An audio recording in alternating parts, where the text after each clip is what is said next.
હવે જો ગુજરાતમાં રહીને તમે કોઈ પણ ગુનો કરશો, તમે જુગાર રમતા પકડાશો, તમે ગમે એટલું મોટું કૌભાંડ કરશો, તો પણ તમારો વરઘોડો કે પછી રિકન્સ્ટ્રક્શનના નામે સરઘસ નહીં નીકળે. પણ શરત છે કે તમારી પાસે પૈસા હોવા જોઈએ અને એ જ પૈસાથી તમે પોલીસને ખરીદી શકવા જો. અને કા પછી તમારે પોલીસને એવું કહેવાનું રહેશે કે મારી પાસે આટલા પૈસા છે, આપણે બેસતું કરીએ. આ એટલા માટે વાત કરવી પડે છે કારણ કે અમદાવાદની અંદરથી એક એવો કિસ્સો સામે આવ્યો છે. પોલીસે સામેથી લાંચ માંગી છે કે જુગારના કેસમાં તારી સામે કાર્યવાહી નહીં થાય, પણ તારું સરઘસ પણ નહીં નીકળે, પણ તારે આટલા પૈસા આપવા જોશે. નમસ્કાર, નિર્ભય ન્યૂઝ સાથે હું છું રિદ્ધિ. આ છે આપણી ગુજરાતની પોલીસ, જે થોડા રૂપિયા માટે પણ કોઈ પણ જે ગુનાહિત પ્રવૃત્તિ ધરાવતો વ્યક્તિ છે, અસામાજિક તત્વ છે કે કોઈ પણ ગુનામાં સંડોવાયેલો વ્યક્તિ છે, અમને કહી દે છે કે તારી પાસે આટલા પૈસા છે, આપણે બેસતું કરી લઈએ, તું અમને આટલા પૈસા આપજે એટલે તારું સરઘસ નહીં નીકળે. એક વિડીયો છે કે જેમાં આરોપી છે પોલીસને કહી દે છે કે તારા ઉપર જુગારનો કેસ નહીં કરીએ, તારું સરઘસ પણ નહીં કાઢીએ અને મારીશું પણ નહીં, 4 લાખ આપી દે. અને જ્યારે આરોપી છે એવું કહે છે કે અરે સાહેબ, આટલા બધા હું પૈસા ક્યાંથી લાવું, કંઈક ઓછા કરો. અહીંયા વાતચીત થાય છે કે ઓછા પૈસા કરી દો તો આપણે ક્યાંક બેસતું કરીએ. સારું, 1 લાખ આપી દે, ચાલ. 35,000 લઈને 65,000ની માંગણી ચાલુ રાખીને કુલ 1 લાખની લાંચ લેતો જે પોલીસ કોન્સ્ટેબલ છે એમને અમદાવાદ એસીબીએ પકડી પાડ્યો છે. સવાલ અહીંયા એ થાય છે કે આ વ્યક્તિ જુગાર રમતો હતો અને અચાનક પોલીસે રેડ પાડી અને ત્યાં બેસતું કરવામાં આવ્યું કે તું 1 લાખ આપી દે એટલે તારા ઉપર કોઈ પણ જાતનો કેસ નહીં થાય, તારું સરઘસ નહીં નીકળે. કારણ કે ગુજરાતની અંદર અત્યારે સરઘસ કાઢવાનું એક નવો પેત્રો ચાલુ થયો છે. તમે કંઈ પણ ગુનાહિત પ્રવૃત્તિ કરો, કોઈ પણ તમે કાંડમાં ઝડપાવ એટલે તમારો વરઘોડો નીકળે, અને એ પણ રિકન્સ્ટ્રક્શનના નામે તમારો વરઘોડો નીકળે. ચાલુ તો થઈ ગયું. હવે તમામ જે અસામાજિક તત્વો છે, ગુંડાઓ છે, જે કંઈ પણ નાના મોટા કાંડ કરે છે, એમને હવે એવી બીક છે કે અમે કંઈ પણ ગુનો કરશું ને જો ઝડપાશું તો અમારું રિકન્સ્ટ્રક્શનના નામે સરઘસ નીકળશે. સવાલ ત્યાંથી ફરી શરૂ થાય છે કે શું આખી ગુજરાતની પોલીસ એક સરખી છે? શું પોલીસ ખરેખર ગુજરાતને સુધારવા માંગે છે?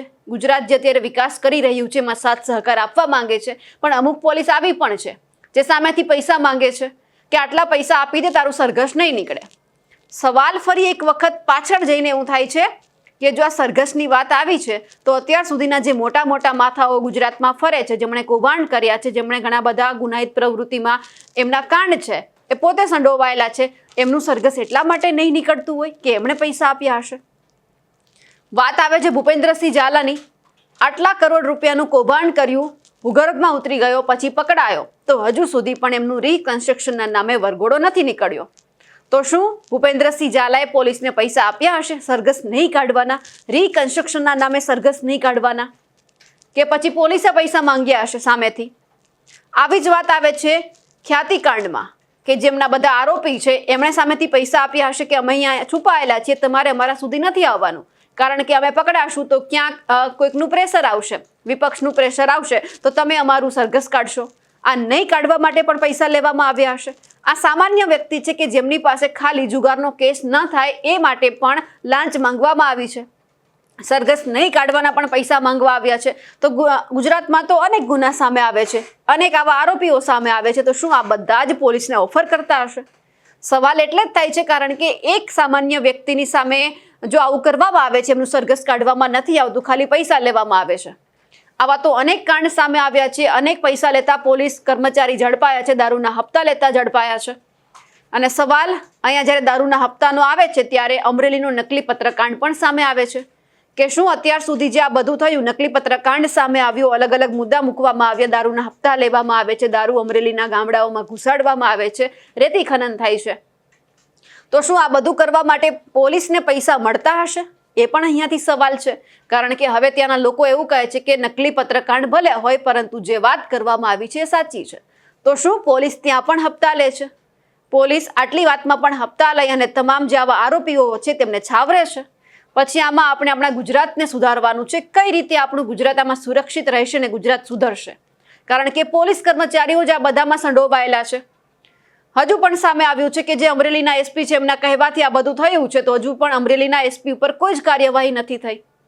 અને આ બધું જ સ્પષ્ટ કરે છે કે પોલીસ હપ્તા લે છે, પોલીસ ગુંડાગીરી કરે છે, રક્ષક જ ભક્ષક બને છે. આ બધા જ સવાલ અહીંયા એટલા માટે ઊભા થાય છે કારણ કે જે આ ઘટના સામે આવી છે, ખાલી જુગારનો કેસ ના થાય, સરઘસ ના નીકળે એ માટે પૈસા માંગવામાં આવ્યા છે. તો આટલા હજારો કાંડ ગુજરાતમાં બન્યા છે, તો જે મોટા મોટા આરોપી છે તેમણે બધાએ ઓફર તો કરી જશે. આ અહીંયા સાબિત થાય છે. આ એટલા માટે કહેવું પડે છે કારણ કે જો ગુજરાતની પોલીસ ખરેખર ગુજરાતને આ બધા જ આવારા તત્વોથી બચાવવા માંગતી હોય તો આવા જે પોલીસ કોન્સ્ટેબલ છે એ સામે ન આવે. ભલે આ પોલીસ કોન્સ્ટેબલ સસ્પેન્ડ થઈ ગયો, પરંતુ આવા ઘણા બધા પોલીસ કોન્સ્ટેબલ છે કે જેમણે આવું કર્યું હશે. કેટલાકને આપણા ગુજરાતના હર્ષ સંઘવી છે સસ્પેન્ડ કરતા રહેશે, કેટલાક ઉપર તેઓ હાથ મૂકતા હશે તે પણ સમજાતું નથી. કારણ કે સવાલ તો એ જ છે કે આવા 1 થી 2 જ વ્યક્તિ ઝડપાય છે, બાકીના તો બચી જાય છે. વાત આવે છે કે જ્યારે 31st પૂરી થઈ એ પછી હજારો લાખો કરોડો રૂપિયાનો દારૂ નષ્ટ કરવામાં આવ્યો, તો શું પોલીસને ખબર નહીં હોય કે દારૂ અહીંયાથી આવે છે? એ દારૂની રેડ કરવા માટે જાય છે, એમને ખબર છે કે અહીંયા દારૂ મળે છે, તો કયા રસ્તેથી દારૂ આવે છે પોલીસને ખબર નહીં હોય? શું એ જગ્યા ઉપર હપ્તા નહીં લેવામાં આવતા હોય? તો એ બધા પોલીસ કર્મચારીઓને કેમ આપણા ગૃહ રાજ્યમંત્રી હર્ષ સંઘવી સાહેબ છાવરે છે? એ પોલીસની ઉપર કેમ કોઈ જ કાર્યવાહી નથી થતી? અને એથી વિશેષ તો એ સવાલ છે કે આવા પોલીસ કર્મચારીઓ આવા બુટલેગરને કેમ છાવરે છે? એમના ઉપર કેમ હાથ રાખે છે? સવાલ તો ઘણા બધા છે, પણ સવાલ આ બધાનો જવાબ એક જ છે કે હા, આપણા ગુજરાતની 50% વધારે પોલીસ છે તે હપ્તા લે છે. કારણ કે આવા પોલીસ કોન્સ્ટેબલથી સાબિત થાય છે કે નાની નાની વાતમાં પણ હપ્તા તો લેવામાં આવે જ છે. આપણે એ દ્રશ્ય પણ જોઈ લઈએ જે રીતે અત્યારે આરોપી છે તેમને પોલીસ લઈને ગઈ છે. કોણ છે આ? કારણ કે સવાલ તો ત્યાં પણ થાય છે કે આ વ્યક્તિ જુગાર રમતો, તો એક વ્યક્તિ તો જુગાર ના જ રમતો હોય, એમની સાથે બીજા પણ ઘણા બધા લોકો હશે, તો એમણે પણ શું આમને રિશ્વત આપી હશે, પૈસા લેવામાં આવ્યા હશે? આ તો એક વ્યક્તિ ઝડપાયો, બીજા બધા ક્યાં છે? કારણ કે સવાલ છે અહીંયા કે તારા ઉપર જુગારનો કેસ નહીં કરીએ, એક વ્યક્તિથી તો જુગાર રમાતો નથી, તો બાકીના બીજા બધા લોકો ક્યાં ગયા? અમારા અહેવાલને લઈને આપનું શું કહેવું છે? કમેન્ટ કરીને ચોક્કસથી જણાવજો. સાથે જ અમારી નિર્ભય ન્યૂઝ ચેનલને લાઇક, શેર અને સબસ્ક્રાઇબ કરવાનું ભૂલશો નહીં. નમસ્કાર.